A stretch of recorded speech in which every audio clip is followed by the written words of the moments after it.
Hey everyone, Pastor George here with today's Bible study recap. And in today's Bible study, we looked at Judges 13. 13. I don't know if that came up right. I always forget the way that didn't work. Here, we'll do this one. Gosh, there we go. So today in Judges, we picked up from where we left off last week, which was with the end of Jephthah's reign as a judge. We had those three minor judges that we only have a little bit on. If you remember, their reigns, including Jephthah's, was not very long, right? 7 years, 8 years, not long compared to the previous ones. Well, this week, we started a new cycle, and it starts with 40 years of rule by the Philistines because, again, the people of Israel do what is evil in the sight of the Lord. They end up serving other gods. And so, as they go to serve those gods, the Lord uses the Philistines to bring judgment upon them. So it opens up with that, but then it starts with a story. And this is the beginning of Sampson. Samson's probably the most famous judge. You probably know Sampson, even if you didn't know the book of Judges. He's one of the characters that we usually spend time with in teaching children about the Bible that we usually mention Sampson. His story is pretty exciting for kids, and so he's probably the most famous judge, even though he probably is not the best judge. As we're going to see, the story of Sampson is one that is largely of tragedy because he's set up to be this really godly and important figure, but the way that he carries himself isn't that way. And seeing kind of his downfall and his last second redemption is really the thrust of the narrative of Sampson. And Sampson is also really unique because in his story, we see the Lord being very active. It's not that the Lord wasn't active in other ones, but the author of Judges makes a lot more statements about the Spirit of the Lord coming upon Samson. We get a lot more detail.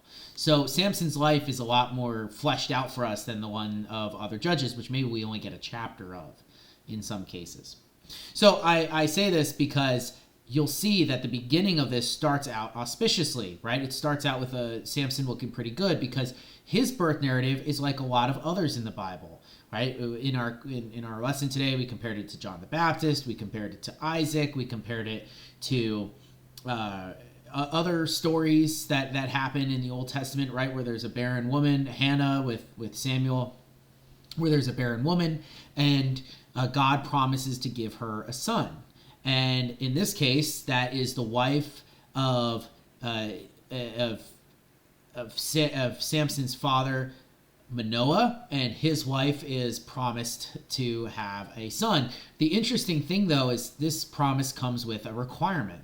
The requirement is that he has to be a Nazirite for his whole life, from the time he is in the womb to the time he dies. So from conception to death, he's a Nazirite. And what that means is this means that he has to follow a certain code of purity that is in the Old Testament in the book of Numbers. And in the book of Numbers, they're told they can't cut their hair. They're told that they have to abstain from drink and, of course, unclean foods and other things like that. And the interesting thing is, that's different though, is that in Numbers, it's clear that this type of vow is something you only do for an amount of time.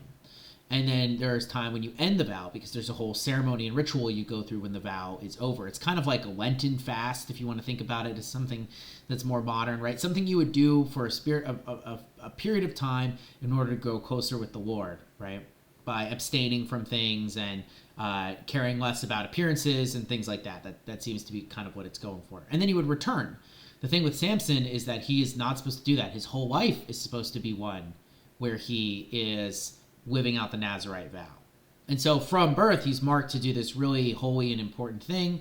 And the Lord himself appears, right? The angel of the Lord, and that's just Old Testament talk for the Lord appearing. So the Lord appears to Manoah's wife and then to Manoah, and they try to get him to stay. He doesn't stay, but they make a sacrifice, and he goes into the flame, and he goes up, and they realize that it was the Lord who was talking to them this whole time. And so they realize that this really means that they're blessed. And so Samson is born, and they end up raising him up, and he becomes, we'll see, becomes very strong and powerful, although the text doesn't say that in this particular instance.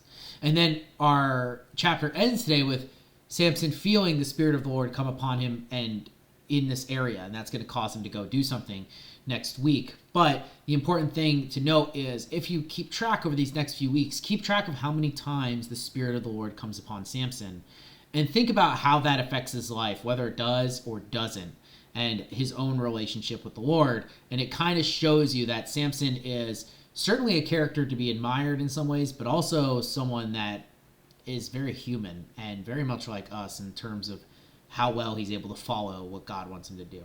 So that's what we talked about tonight, or today. Really, it's daytime. I don't know why I said tonight. All this stuff gets in my head. That's what we talked about today. I hope to see you guys tomorrow for a new thing. I'll see you guys in church on Sunday. Peace out.